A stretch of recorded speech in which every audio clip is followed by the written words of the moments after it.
Shalom Bapak Ibu yang terkasih di dalam Tuhan. Kembali bertemu di dalam program Sarapan Rohani Gereja Kristen Protestan di Bali, Jemaat Galang Lingiang Aben Base.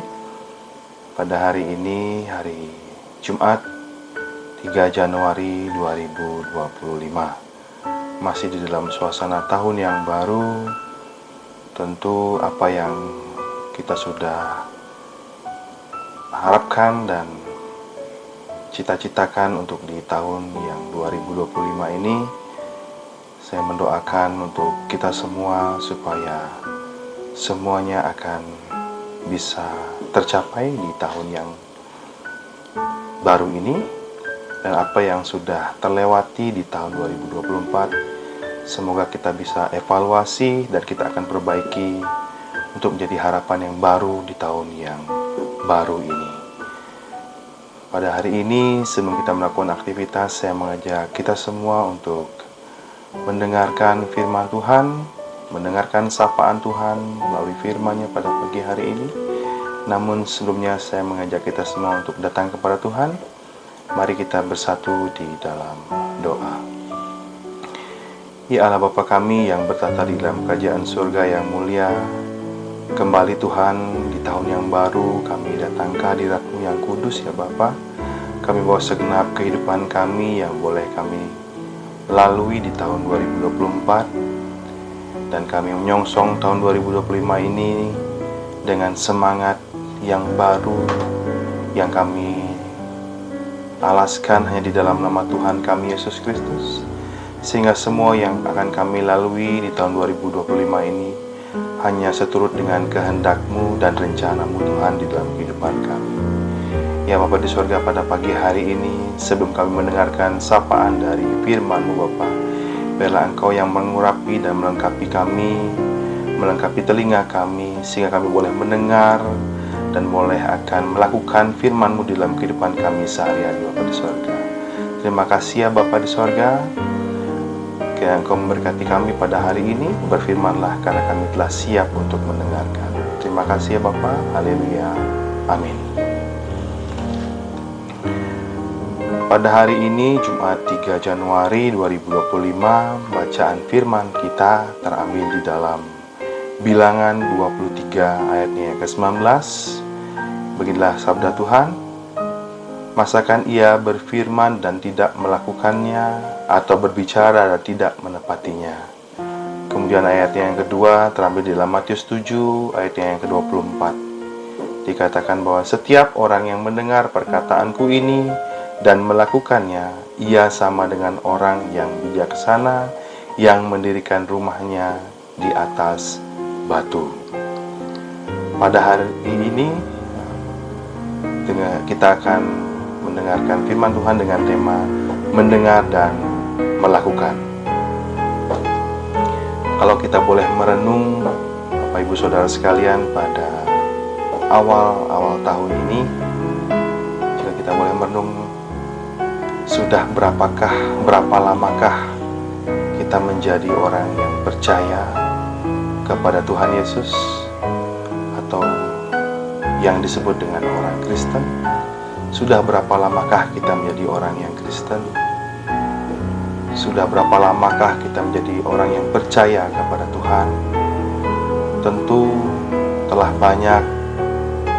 lama, dan sudah begitu banyak firman Tuhan yang boleh kita dengar di dalam kehidupan kita.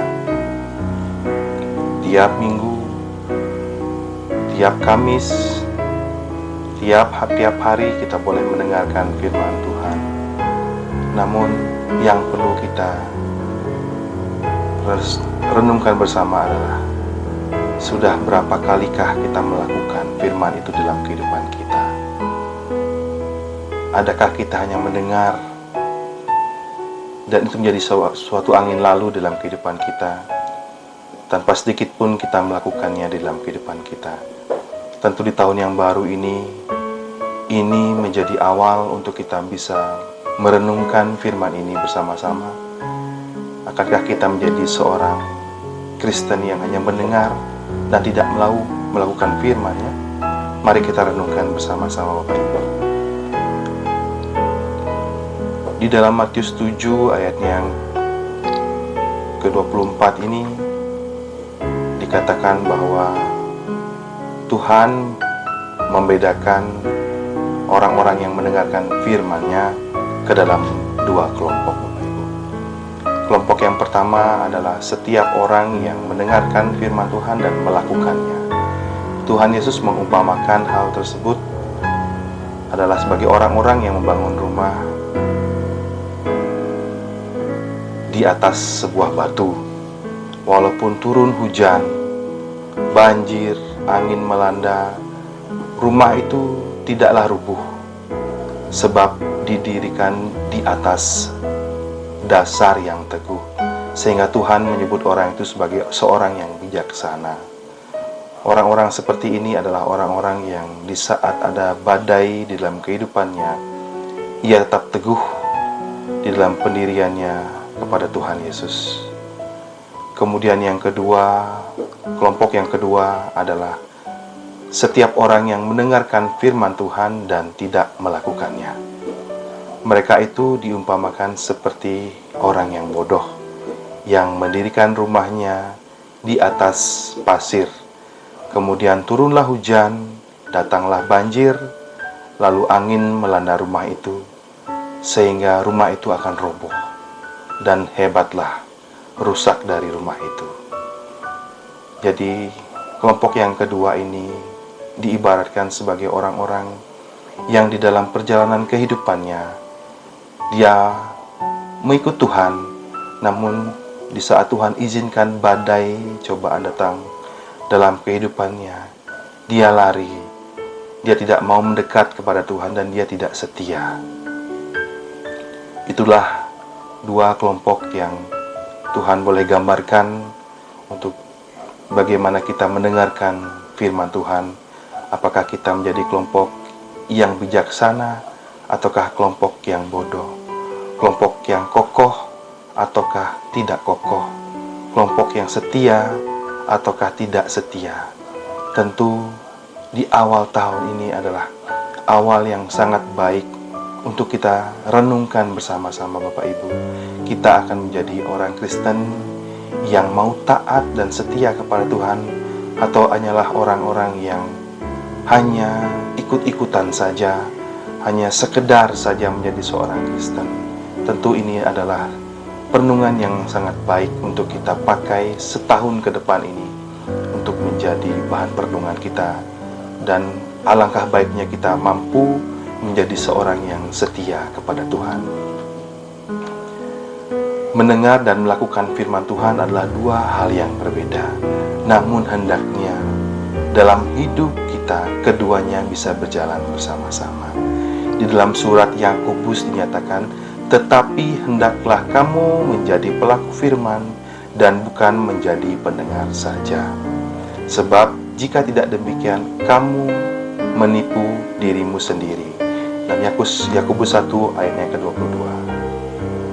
Tuhan Yesus mengatakan, yang berbahagia ialah mereka yang mendengarkan firman Allah dan yang memeliharanya. Dalam Lukas 11 ayatnya ke-28.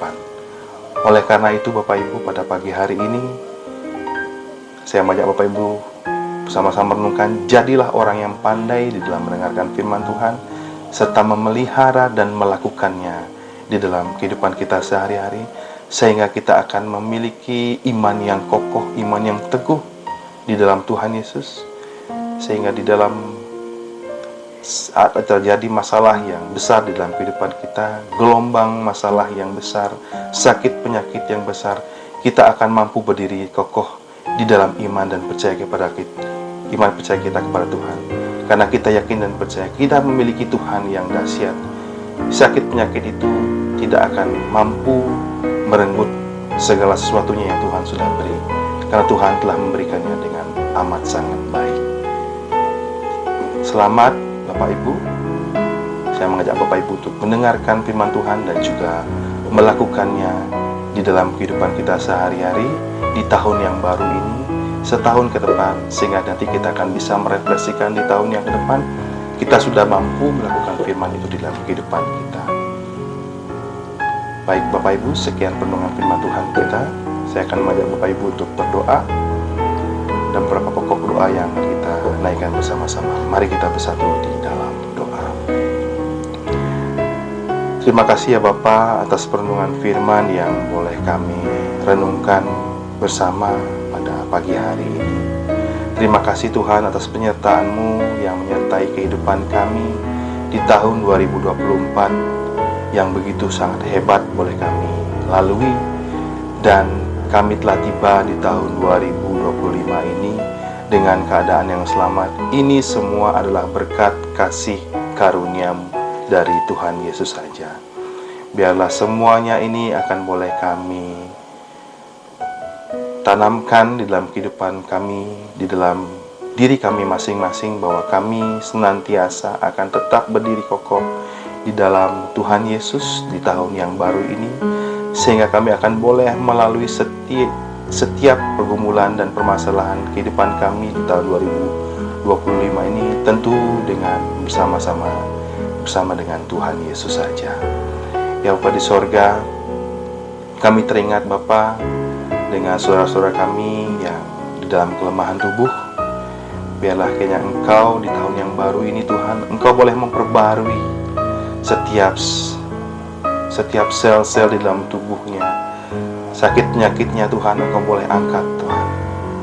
Kami mengimani bersama Tuhan, di tahun yang baru ini Tuhan, Engkau akan memberikan kesembuhan yang luar biasa bagi dunia ini. Engkau juga akan memberikan kesembuhan yang luar biasa bagi iman orang-orang yang percaya kepadamu Tuhan. Biarlah lawatan-Mu Tuhan terjadi di tahun 2025 ini Tuhan. Dan juga Tuhan, Engkau tolonglah kami Tuhan untuk menyiapkan diri kami agar kami memiliki telinga-telinga yang baik untuk mendengar, dan kaki dan tangan yang kuat untuk melakukan firman-Mu. Siapkanlah hati kami Tuhan dan mampukanlah hati kami agar kami siap untuk mendengar dan boleh melakukan firman Tuhan di dalam kehidupan kami. Terima kasih Tuhan, inilah seru dan permohonan kami.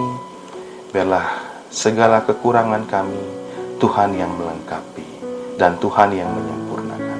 Terima kasih ya Bapa, kami berdoa dan mengucap syukur di dalam nama Tuhan kami, Yesus Kristus. Baik Bapak Ibu, sekian sarapan rohani hari ini. Hiduplah dengar-dengaran akan firman Tuhan, karena mendengar adalah awal dari kita mampu untuk melakukan firman Tuhan tersebut. Dan tetaplah di tahun 2025 ini untuk mengandalkan Tuhan di dalam setiap kehidupan kita, mulai dari saat ini sampai dengan selama-lamanya. Selamat beraktivitas. Tuhan Yesus memberkati.